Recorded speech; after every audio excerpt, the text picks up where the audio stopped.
A história do Líbano, na segunda metade do século XX, é uma história particularmente trágica, de um cobiçado destino político a uma nação fraturada e destruída pelo conflito sectário entre seus diferentes grupos étnicos e religiosos. A capital, Beirute, era conhecida como a Paris do Oriente Médio nos anos 1960. Já nos anos 1980, pela sangrenta guerra entre as facções políticas e religiosas cristãs, muçulmanas e drusas, cada uma perseguindo sua própria agenda. Pode ser dito que a guerra dos anos 70 e 80 veio a irromper pelo fato de que a vibrante diversidade religiosa do Líbano, perpassando cristãos maronitas, cristãos ortodoxos, muçulmanos sunitas, muçulmanos xiitas, drusos, judeus e alauítas, veio a ser perversamente administrada pela metrópole colonial francesa, que estabeleceu um regime pós-colonial que garantisse o governo e a supremacia cristã no país. Essa estrutura política viria a falhar em formar uma nação e uma unidade política e social sustentável no pequeno país até que as tensões crescentes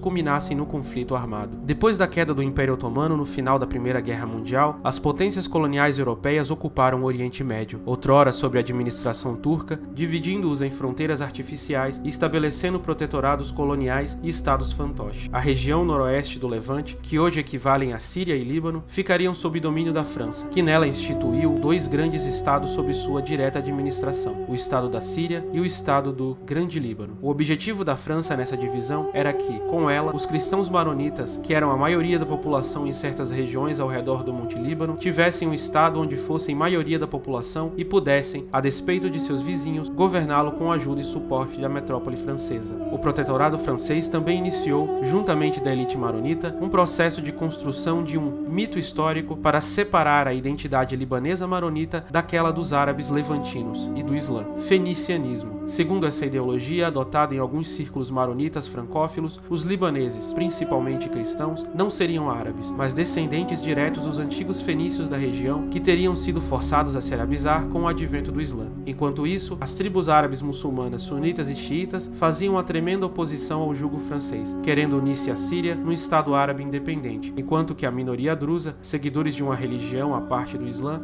eram aliados dos britânicos. Em 1936, foi fundado o partido majoritariamente cristão maronita Kataib, ou Falange, nome curto para Falanges Libanesas. De inspiração fascista e fenicianista, ele foi fundado pelo maronita Pierre Gamaliel, após este viajar para a Europa e ter contato com os diferentes grupos fascistas que lá despontavam, inspirados pelo Partido Nazionale Fascista de Benito Mussolini. O Kataib seria uma força importante nos futuros conflitos que o Líbano sofreria após a sua independência. A independência veio tanto para o Líbano quanto para a Síria durante e após a Segunda Guerra Mundial. Em 1943, o Líbano se tornou independente, preservando as fronteiras do protetorado francês. Todavia, a constituição do novo país pouco alterou as estruturas e instituições coloniais, fazendo pouco progresso democrático e protegendo o status quo dos cristãos maronitas. A constituição em vigor era, ainda, a de 1926, quando o país ainda era mandato francês e os cristãos eram cerca de 51% da população. Ela previa que o presidente do país deveria ser, obrigatoriamente, um cristão maronita, assim como a maioria dos postos importantes do governo, tais como chefe das Forças Armadas, enquanto os cristãos ortodoxos ficariam com cargos como de vice-presidente da Câmara e vice-primeiro-ministro. Muçulmanos sunitas ficariam com o cargo de primeiro-ministro e os xiitas como o de orador da Câmara, enquanto a minoria drusa receberia o cargo de secretário-geral das Forças Armadas. A Câmara do Parlamento deveria ter sempre maioria cristã. As tensões ocasionadas por este modelo teriam seu ápice durante a década de 1950,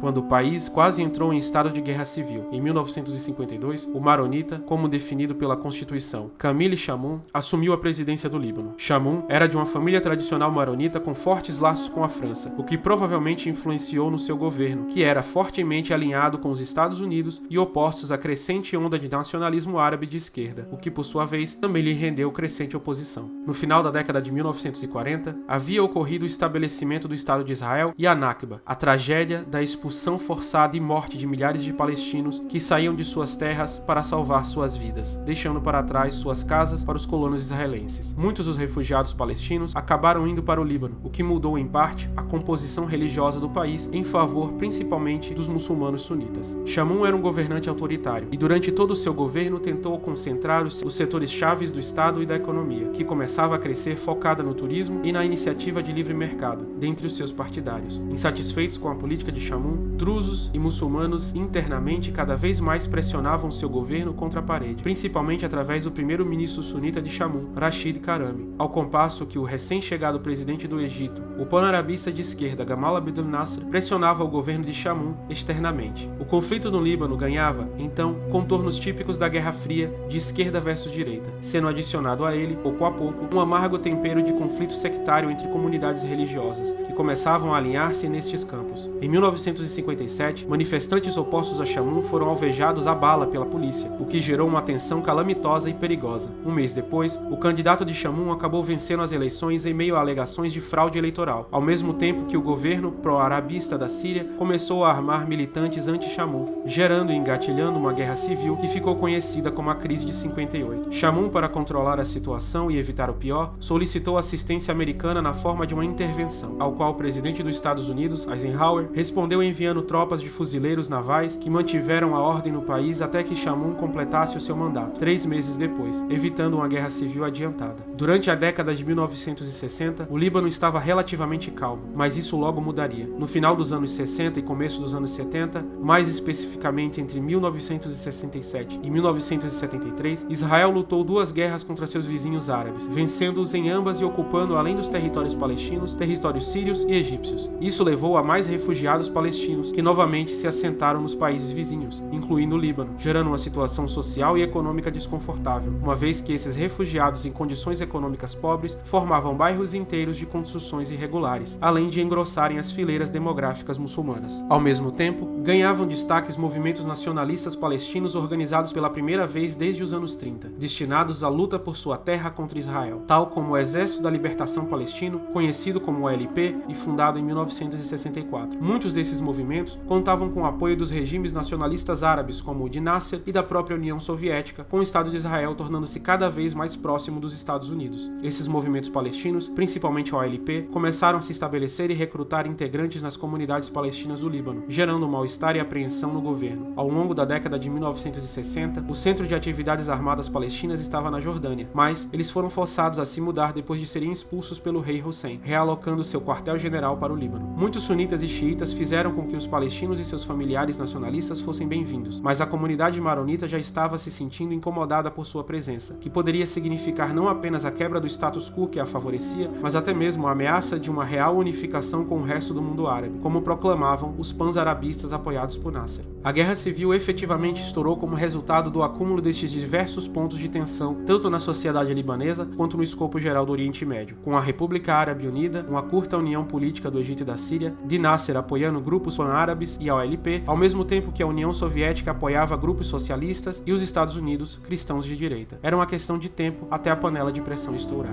2 eventos em particular foram vitais para o início da guerra em 1975. O primeiro, o massacre que vitimou 4 maronitas membros da Falange que assistiam a um batismo numa igreja em Beirute, ataque esse atribuído a militantes da OLP. É dito que o objetivo era assassinar a Pierre Gemayel, o líder da Falange, que também estava presente no local, mas escapou. O segundo foi o assassinato do político sunita e pan-arabista Maruf Saad, de uma família influente sunita. Saad estava no embate político contra o ex-presidente Camille Chamoun, que queria monopolizar para sua família o setor pesqueiro da cidade de Sidon. Saad foi assassinado numa manifestação por um tiro de um franco-atirador que é dito ter sido um soldado do exército libanês. Seu funeral se tornou uma manifestação que foi duramente reprimida pelo governo de Gemayel. Ultrajados pela tentativa de assassinato de Gemayel, em janeiro de 1976, os falangistas mataram cerca de 20 palestinos, acusando-os de serem membros da OLP. Assim, como num efeito dominó, combates entre milicianos e retaliações por massacres foram se tornando cada vez mais sangrentos e comuns. A guerra havia começado. Quanto a isso, não havia dúvidas. Em dezembro do mesmo ano, os milicianos da Falange estabeleceram uma blitz em Beirute, exigindo documentos para verificar a filiação religiosa dos abordados. Atiraram em todos os que não fossem cristãos, matando cerca de 1.500 muçulmanos e drusos no que ficou conhecido como Massacre de Carantina. Para piorar ainda mais a situação, como resultado da guerra civil em curso, o exército libanês começou a se dividir em duas facções rivais. O exército árabe libanês, liderados por muçulmanos, que se aliou às milícias de esquerda muçulmanas do Movimento Nacional Libanês e seus aliados das facções guerrilheiras da OLP e drusos, e o exército do Líbano Livre, liderados por cristãos, alinhados com as milícias de direita cristãs da Frente Libanesa, que incluíam a Falange Fascista. Embora várias milícias libanesas afirmassem ser seculares, a maioria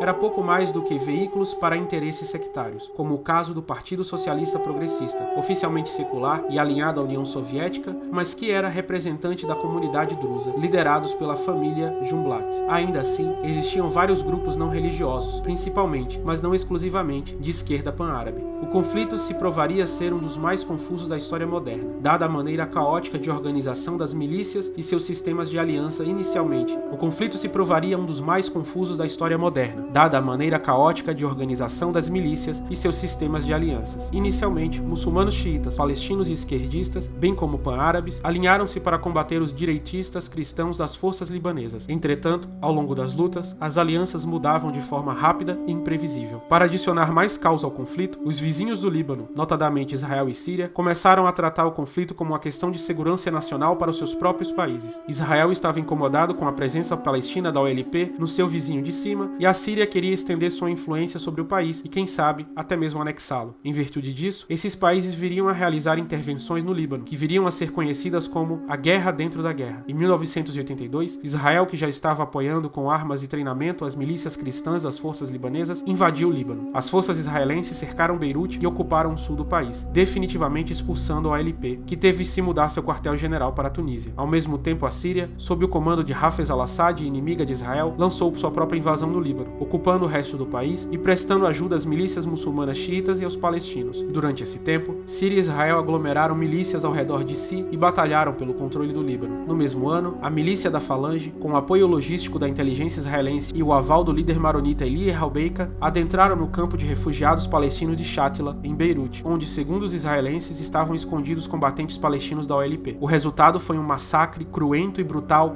de 3.500 civis palestinos, dentre mulheres, idosos e crianças, na mão das milícias fascistas da Falange, enquanto os israelenses monitoravam e assistiam à situação para que o maior número de palestinos fossem mortos. Em fevereiro de 1983, uma comissão presidida por Sian McBride, assistente do secretário-geral da ONU e presidente da Assembleia Geral das Nações Unidas na época, examinando denúncias de violações do direito internacional por parte de Israel, concluiu que Israel, como potência ocupante do campo, era diretamente responsável por aquela violência. A comissão também concluiu que o massacre foi uma forma de genocídio direcionada contra a população muçulmana palestina. O Acordo de Taif de 1989 marcou o início do fim dos combates. Em janeiro daquele ano, um comitê nomeado pela Liga Árabe, presidido pelo Kuwait, incluindo Arábia Saudita, Argélia e Marrocos, começou a formular soluções para o conflito. Isso levou a uma reunião de parlamentares libaneses em Taif, na Arábia Saudita, onde eles concordaram com um acordo de reconciliação nacional em outubro. O acordo forneceu um grande papel para a Síria nos assuntos libaneses. Retornando ao Líbano, eles retificaram o acordo em 4 de novembro e elegeram René Mouad como presidente no dia seguinte. O líder militar maronita Michel Aoun, que controlava o lado leste de Beirute, recusou-se a aceitar Mouad e denunciou o acordo de Taif. Mouad foi assassinado 17 dias depois por um carro-bomba em Beirute, em 22 de novembro, quando sua comitiva voltava das cerimônias do Dia da Independência Libanesa. Ele foi sucedido por Elias Harawi, que permaneceu no cargo até 1998. Aoun novamente se recusou a aceitar a eleição e dissolveu o parlamento. Em 1990, a Síria atacou fortemente as bases de Aoun em Beirute e os derrotou, fazendo com que ele fugisse para a França em exílio, liberando o caminho para que os acordos feitos em Taif, na Arábia Saudita, fossem aplicados. Em março de 1991, o parlamento aprovou uma lei de anistia que perdoava todos os crimes políticos antes da promulgação. A anistia, no entanto, não foi estendida para crimes perpetrados contra diplomatas estrangeiros ou a certos crimes especiais encaminhados pelo gabinete ao Conselho Superior da Magistratura. Em maio de 1991, as milícias, com a importante exceção do Hezbollah, foram dissolvidas e as forças armadas libanesas começaram a se reconstruir lentamente como a única grande instituição não sectária do Líbano, encerrando a guerra civil que destroçou o país e sua sociedade. Apesar dos esforços de reconstrução, a paz e a unidade do Líbano são ainda hoje frágeis, com conflitos esporádicos armados ocorrendo mesmo após o fim da guerra e século XXI adentro, evidenciando que a ferida feita pela guerra no mínimo demorará muito para cicatrizar, isto é, se ela cicatrizar algum dia. E é isso, pessoal. Se você gostou desse vídeo, não deixa de deixar seu like, compartilhar com seus amigos, siga a página História Islâmica nas redes sociais. sociais. Conheça também nossa plataforma de cursos, onde você vai ter aulas sobre os mais variados temas da história do mundo islâmico. E assalamu alaikum, até a próxima, aqui na página História Islâmica com Mansur Peixoto.